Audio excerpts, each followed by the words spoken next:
What is shame in recovery? In this video, you'll hear from recovery coach Dr. Bob Weathers as he explains the impact that shame has on someone even after they are sober. Hey, it's Clint with Sandstone Care, where we help teens, young adults, and their families overcome challenges that come with substance use, addiction, and mental health conditions. All right, let's get right to it. There was a study done recently at Johns Hopkins University. They have the best school of public health in the world is at Johns Hopkins. I know this because my mom was a public health nurse and I learned this from her. And they did a study on all the diagnoses that you can have, all the mental health diagnoses. You're probably aware, Clint, of the vaunted DSM. It's the Diagnostic and Statistical Manual of Psychology and Psychiatry. It has all the diagnoses of every version of depression, anxiety, PTSD, thought disorders, you name it. And what they did in this study is they asked for American respondents to rank order which one of these diagnoses has the most negative judgment made towards it. Well, you know where this is headed. At the very bottom of the barrel is what the DSM calls substance use disorders. You'll see as we're talking, I actually prefer to use the word addiction, even though it's a little bit outdated, only because addiction derives from the Latin term addictus, which means slave.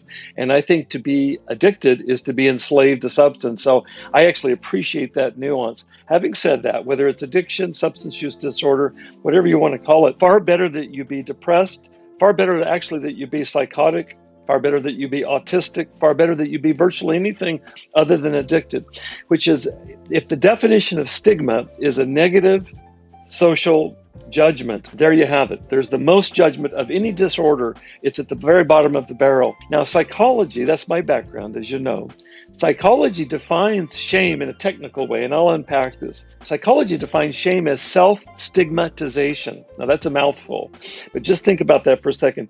If I internalize societal stigma, that is, if I buy that and bring that inside myself, that's really the definition of shame from a psychological perspective. We'll unpack shame in much more kind of user-friendly language in a few minutes, but what I want to do is tie in shame and stigma right from the get-go here with you, Clint, and that is that around in society, and we'll talk about why this is the case, there's more judgment about addiction than anything, and it's next to impossible not to internalize that. I don't care what age you are in your addiction. It even gets more complicated here, Clint, because it's not just being addicted. The crazy thing is there's stigma about being in recovery.